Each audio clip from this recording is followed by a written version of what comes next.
Sejarah bangsa bukan hanya rangkaian peristiwa. Ia adalah arus panjang yang kadang mengalir tenang, kadang meledak menjadi gelombang. Indonesia, tanah air yang baru merdeka pada tahun 1945, segera menjadi medan pertarungan ideologi. Di balik gegap gempita kemerdekaan, ada bara yang tak pernah padam. Bara itu bernama komunisme. Ia telah berakar sejak awal abad ke-20, disebarkan oleh tokoh-tokoh seperti Semaun dan kemudian Musso, yang menjadikan tanah Jawa sebagai laboratorium percobaan revolusi merah. Dan kelak, bara itu kembali menyala melalui tangan Dipa Nusantara Aidit atau DN Aidit, yang menjadikan Partai Komunis Indonesia atau PKI sebagai mesin politik terbesar di Asia setelah Tiongkok.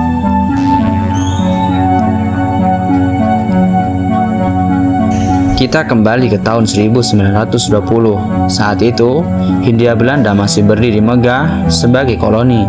Namun di tengah rakyat yang tertindas, lahirlah seorang pemuda bernama Semaun. Semaun adalah kader muda dari Sarekat Islam yang kemudian terpikat dengan ajaran Marxisme-Leninisme. Ia berguru pada tokoh-tokoh sosialis Belanda, menyerap teori perjuangan kelas, lalu mendirikan Partai Komunis Indonesia atau PKI. PKI menjadi partai komunis pertama di Asia. Namun, cita-cita revolusi kelas itu segera berbenturan dengan kenyataan Indonesia yang berakar pada agama dan budaya. Tahun 1926 sampai 1927, PKI melancarkan pemberontakan melawan Belanda. Namun rakyat tak pernah bergabung.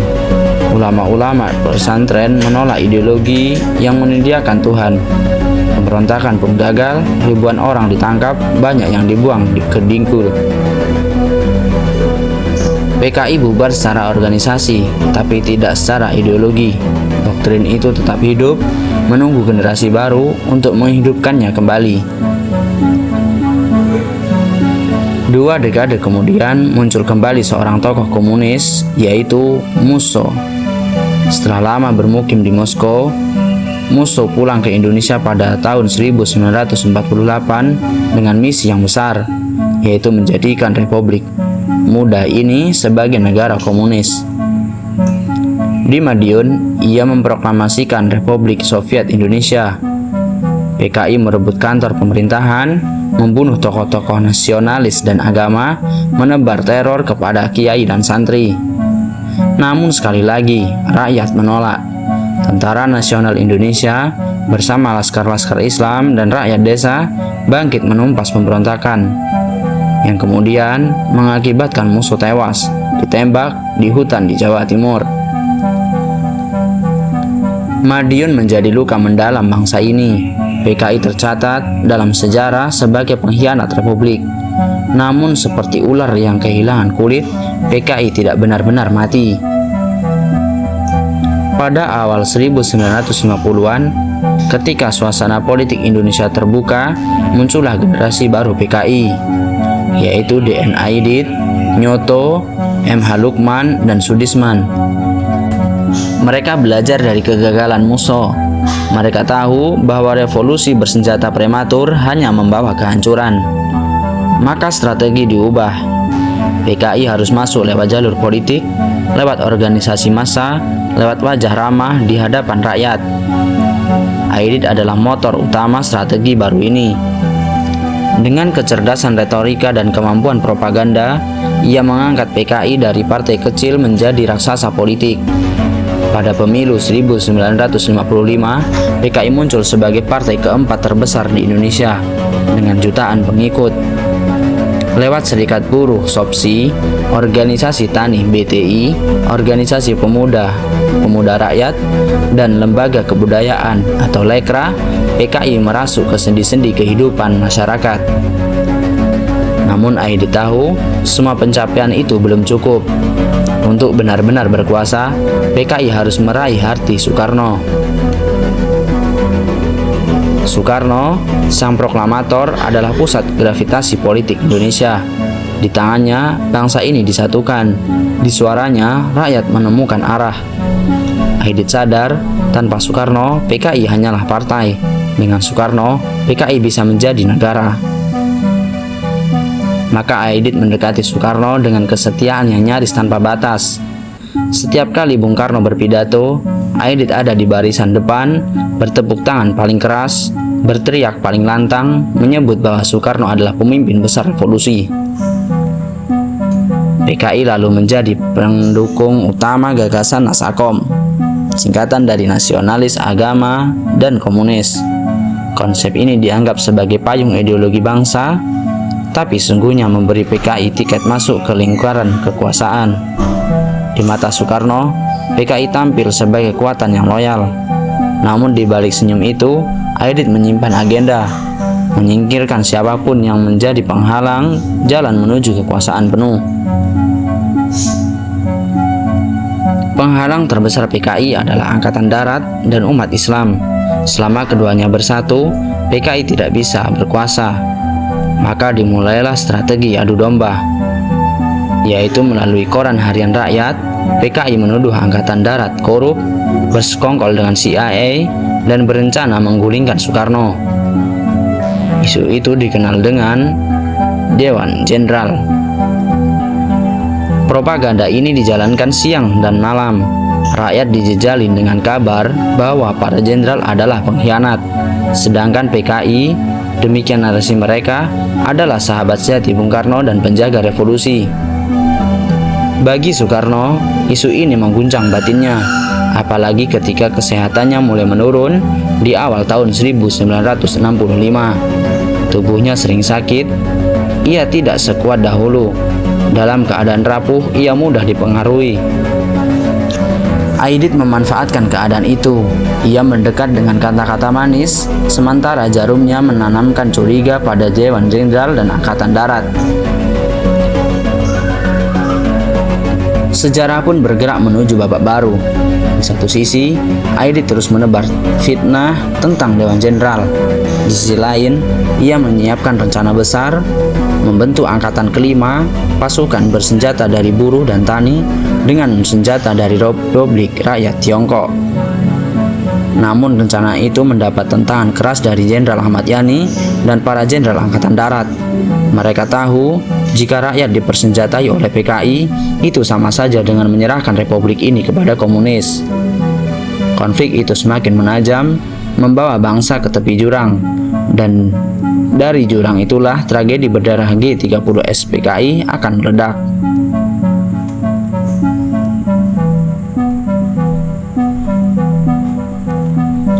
Tahun 1965 adalah tahun dengan detak jantung yang tak menentu. Bangsa Indonesia hidup dalam suasana tegang, penuh kecurigaan, penuh intrik. Di permukaan, negeri ini terlihat damai, namun di bawahnya arus deras konflik ideologi bergejolak. Ada yang berjuang mempertahankan Indonesia sebagai bangsa religius dan nasionalis, ada pula yang berambisi menjadikannya sebagai negara komunis. Di tengah pusaran itu, kesehatan Soekarno kian memburuk. Sang Presiden Agung sering sakit. Para lawan politiknya menganggap Bung Karno sudah terlalu lemah. Bagi PKI, kondisi itu adalah kesempatan emas. Pada awal 1965, Aidit dan kawan-kawan PKI melontarkan gagasan membentuk Angkatan Kelima. Pasukan baru ini bukan berasal dari militer reguler, melainkan dari buruh, tani, dan pemuda yang direkrut melalui organisasi-organisasi massa PKI. PTI, SOPSI, Pemuda Rakyat, dan Gerwani menyambut ide ini dengan gegap gempita. Aidit beralasan, Angkatan Kelima diperlukan untuk memperkuat revolusi dan untuk melindungi Soekarno. Namun semua orang tahu, jika gagasan ini terlaksana, berarti PKI akan menjadi angkatan bersenjata sendiri, di luar kontrol Angkatan Darat. Yang lebih mencurigakan, senjata untuk Angkatan Kelima disebut-sebut akan datang dari Republik Rakyat Tiongkok. Beberapa sumber intelijen melaporkan kapal-kapal dari Tiongkok telah bersiap mengirim persenjataan. Nama-nama seperti Zhou Enlai, Perdana Menteri Tiongkok, kerap muncul dalam percakapan Aidit. Tiongkok adalah sekutu ideologis PKI dan Aidit menjalin hubungan erat dengan Beijing. Gagasan Angkatan Kelima segera ditolak mentah-mentah oleh Jenderal Ahmad Yani, Nasution, dan para petinggi Angkatan Darat lainnya. Bagi mereka, rencana itu adalah bencana. Jika rakyat dipersenjatai lewat PKI, maka tentara reguler akan kehilangan kendali. Negara bisa jatuh ke tangan komunis, sebagaimana terjadi di Tiongkok pada tahun 1949. Sikap tegas Angkatan Darat membuat PKI semakin beringas. Propaganda di harian rakyat terus menyerang para jenderal. Mereka digambarkan sebagai elit yang ingin menggulingkan Soekarno. Muncullah istilah yang menakutkan, yaitu Dewan Jenderal. PKI menuduh bahwa para jenderal Angkatan Darat membentuk sebuah dewan rahasia berisi perwira tinggi yang merencanakan kudeta terhadap Soekarno. Sementara itu, PKI tampil sebagai penjaga revolusi yang loyal kepada Bung Karno. Dan skenario ini jitu sekali, membuat Soekarno curiga pada jenderalnya, sekaligus memuluskan langkah PKI untuk melancarkan aksi. Aidit berulang kali melaporkan isu jenderal langsung kepada Soekarno. Dalam kondisi sakit, batinnya menjadi goyah dan merasa terancam. Ia mulai bimbang siapa yang bisa dia percayai. Namun, meski Soekarno ragu, para jenderal tetap tegak. Mereka tidak menginginkan kudeta, melainkan menjaga negara dari dominasi PKI. Sementara propaganda berjalan, PKI diam-diam menyiapkan langkah militer. Mereka memanfaatkan sebagian unsur di tubuh Angkatan Darat yang memang dekat dengan Soekarno dan PKI. Di sebuah kawasan terpencil di pinggiran Jakarta bernama Lubang Buaya, PKI mendirikan markas pelatihan. Di tempat inilah pasukan-pasukan khusus dilatih. Anggota Cakrabirawa, Pemuda Rakyat, Gerwani, serta unsur-unsur militer yang simpati pada PKI. Lubang Buaya menjadi rahasia gelap yang diselimuti propaganda.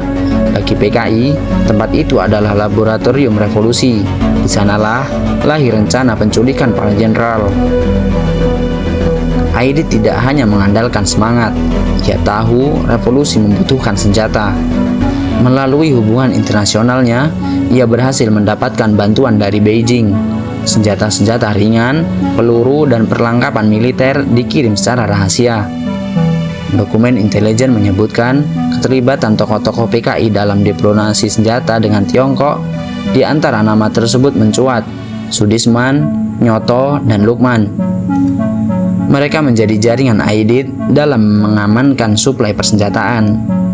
Senjata itu sebagian dialirkan ke pasukan di Lubang Buaya, sebagian lainnya disiapkan untuk Angkatan Kelima yang sedang digembar-gemborkan. Di tengah semua itu, Soekarno berada di dalam dilema yang tak terperikan. Ia mencintai PKI karena partai itu selalu tampil loyal di hadapannya. Namun ia juga menghormati para jenderal Angkatan Darat yang selama ini menjadi benteng pertahanan Republik.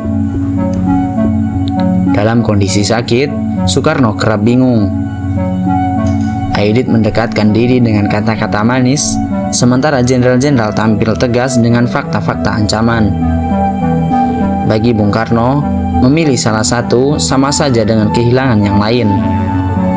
Dalam sejarah mencatat, dilema itu akhirnya menjerumuskan kepada tragedi yang besar.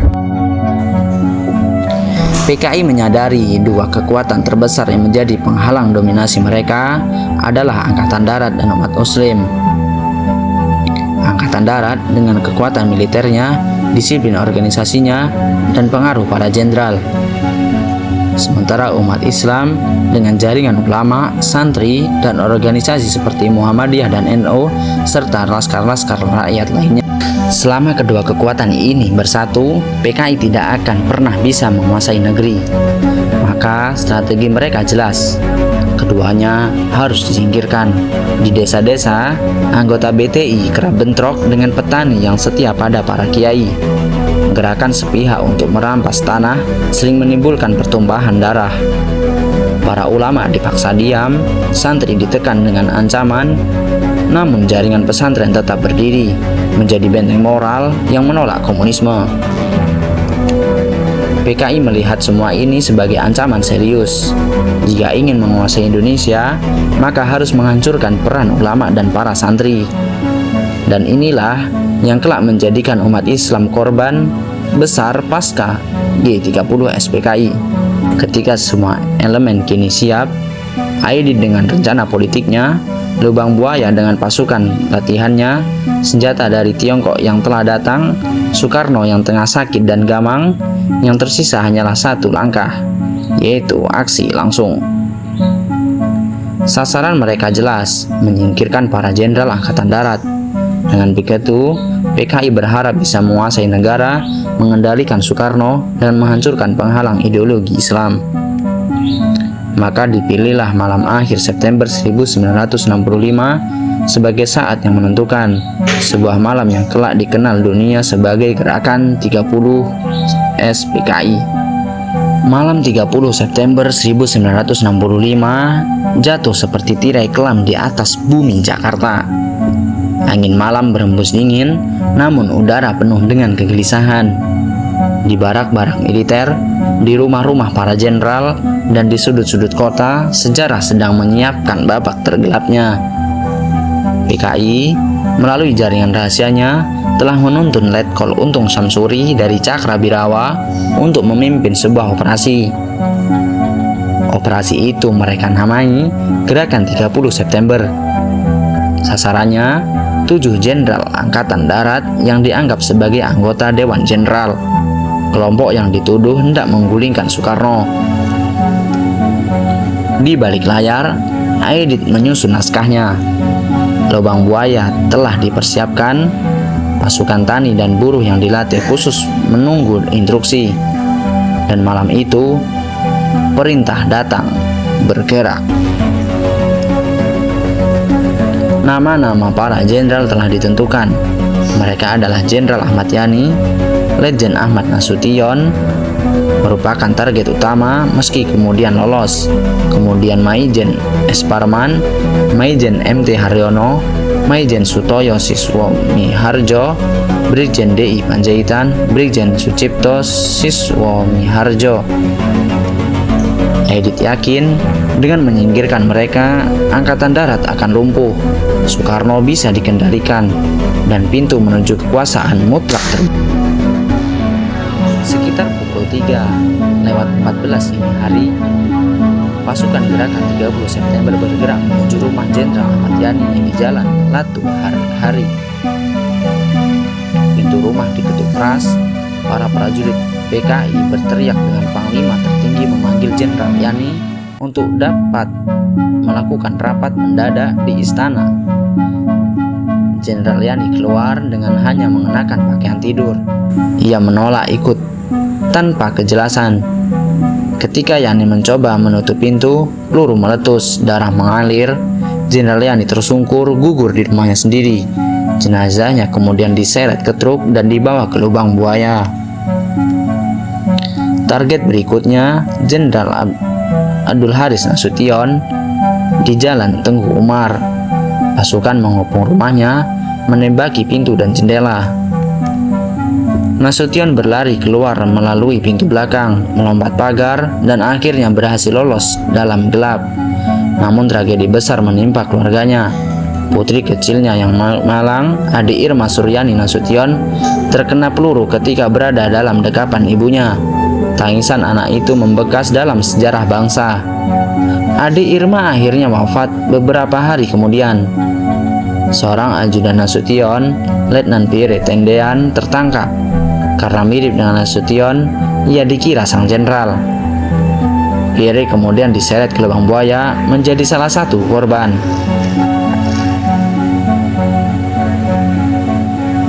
Kemudian di rumahnya, Maijen S. Parman yang dikenal sebagai perwira intelijen tidak berdaya ketika pasukan datang. Ia digiring dengan todongan senjata di bawah tanpa perlawanan. Ia tahu rahasia banyak hal, dan itulah sebabnya PKI ingin ia segera dikenyapkan. Kemudian di Jalan Prambanan, pasukan mendobrak rumah Maijen Haryono.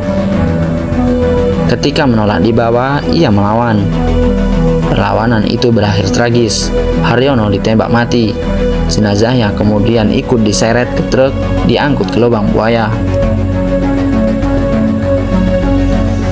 Kemudian mereka ke rumahnya Maijen Sutoyo, menculik Maijen Sutoyo dengan diculik hidup-hidup. Sementara itu, Brigjen DI Panjaitan ditembak mati di hadapan keluarganya sebelum dibawa pergi.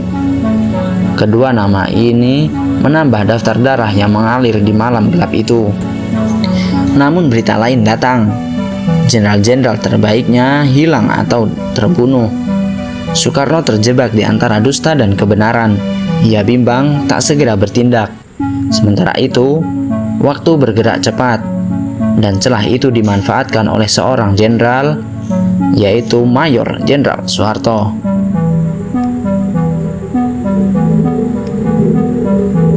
Ketika fajar menyingsing, kabar penculikan dan pembunuhan menyebar. Panglima Kostrad, Mayor Jenderal Soeharto, segera mengambil alih komando.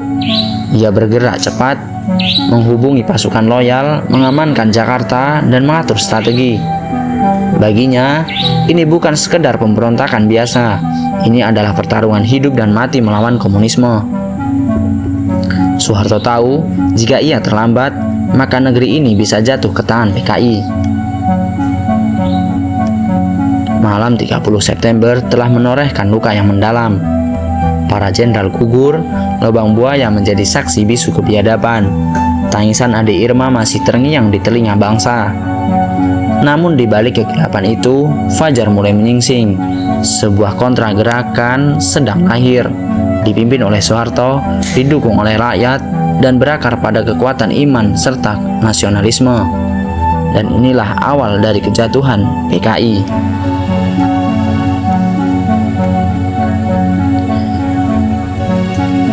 1 Oktober 1965, pagi menyingsing dengan kabar buruk. Jenderal-jenderal Angkatan Darat telah tiada. RRI menyiarkan propaganda gerakan 30 September, mengumumkan bahwa revolusi telah diselamatkan dari Dewan Jenderal. Namun di markas Kostrad, seorang jenderal mengambil alih. Mayor Jenderal Soeharto berdiri tegak.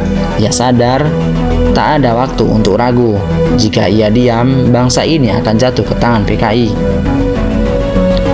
Dengan cepat, Soeharto mengontak pasukan yang setia. Ia mengerahkan Kostrad untuk mengamankan pusat kota. Jalan-jalan di Jakarta dipenuhi prajurit, tank, dan senjata berat. Suaranya jelas. Pertama, menguasai kembali RRI, kemudian mengamankan telekomunikasi, kemudian menyebarkan kabar sebenarnya kepada rakyat. Langkah pertama sukses. Menjelang siang, pasukan Soeharto berhasil merebut kembali RRI. Propaganda PKI terputus. Suara kebenaran kembali mengudara. Soeharto tak bisa bertindak sendirian. Ia memanggil Kolonel Sarwo Edi Wibowo, Komandan Resimen Para Komando Angkatan Darat atau RPKAD. Sarwo Edi segera digerakkan bersama pasukannya. Mereka adalah pasukan elit, disiplin dan berani. Dengan sigap, mereka mengepung Jakarta, menutup akses dan bersiap menghadapi perlawanan. RPKAD bergerak menuju lubang buaya. Disitulah sumur maut yang menjadi saksi kebiadaban PKI ditemukan. Ketika RPKAD tiba di lubang buaya, suasana mencekam. Di balik semak belukar dan pepohonan, mereka menemukan sumur tua. Dari sumur itulah tercium bau busuk yang menusuk. Dengan kerja keras, jenazah para jenderal diangkat satu persatu. Tubuh mereka penuh luka, tanda penyiksaan. Darah, lumpur, dan kain-kain lusuh melekat di tubuh pahlawan bangsa. Seluruh negeri terperanjat. Berita tentang kekejaman PKI menyebar dengan cepat. Rakyat marah dan bersatu menuntut pembalasan. Ketika fakta terungkap, umat Islam tak tinggal diam. Para kiai dan ulama segera menyerukan perlawanan. Pesantren-pesantren berubah menjadi benteng pertahanan moral dan fisik. Di Jawa Tengah dan Jawa Timur, para santri bergabung dengan rakyat, bahu-membahu dengan tentara. Organisasi seperti Muhammadiyah dan NU menggerakkan jaringan mereka. Bagi umat Islam, ini bukan sekedar politik, ini adalah jihad mempertahankan iman dan bangsa. Mereka tahu komunisme adalah ideologi yang menolak Tuhan, dan kini komunisme telah menumpahkan darah bangsa. Namun perlawanan itu terbalas. Di banyak daerah, terutama di Jawa Tengah, Jawa Timur, Bali, simpatisan PKI melawan. Benturan terjadi antara laskar-laskar rakyat yang pro Muhammadiyah, NU, dan tentara dengan massa PKI. Tragedi kemanusiaan pecah, ribuan nyawa melayang, para santri, kiai, dan tokoh agama yang dibantai di desa-desa yang dikuasai PKI. Sejarah mencatat, pemberontakan ini menimbulkan luka yang begitu panjang.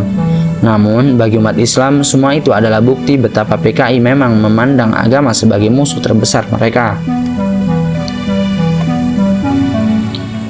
Sementara pasukan Soeharto bergerak, Aidit berusaha kabur. Ia melarikan diri dari Jakarta menuju Jawa Tengah. Di berbagai kota, ia bersembunyi, berpindah dari satu tempat ke tempat lain. Namun intelijen Angkatan Darat tak tinggal diam. Gerak-geriknya diikuti. Hingga akhirnya di Boyolali, Aidit ditangkap. Beberapa waktu kemudian ia dieksekusi. Sang ketua PKI yang begitu vokal akhirnya tumbang tanpa kejayaan.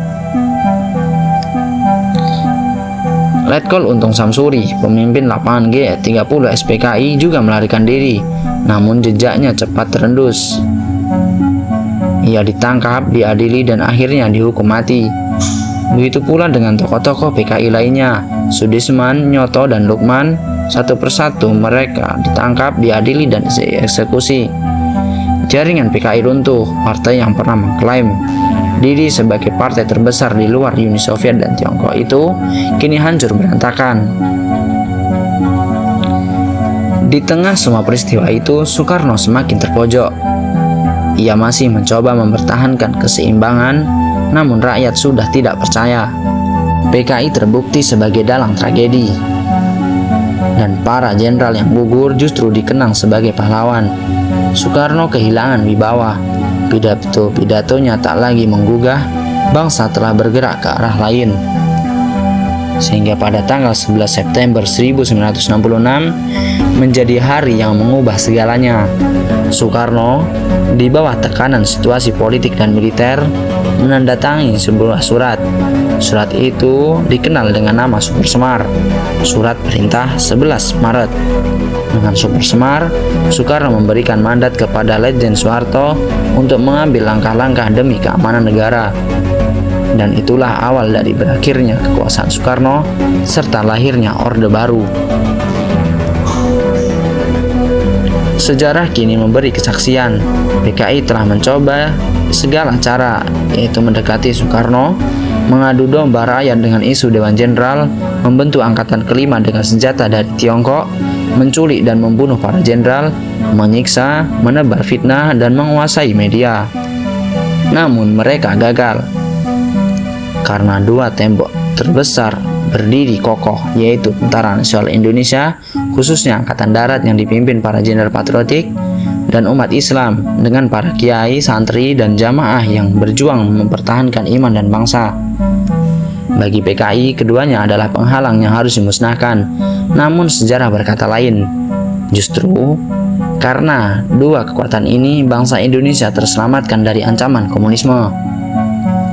Tragedi G30 SPKI adalah babak hitam dalam sejarah bangsa. Darah telah tertumpah, luka telah tergores. Namun dari kegelapan itu lahir kesadaran baru bahwa bangsa ini hanya bisa bertahan jika berpegang pada iman, persatuan, dan kedaulatan. Aidit telah tiada, PKI telah runtuh, namun sejarahnya tetap menjadi pelajaran bahwa ideologi yang menolak Tuhan, yang menghalalkan darah dan fitnah, tidak akan pernah menang di bumi Indonesia. Wassalamualaikum warahmatullahi wabarakatuh.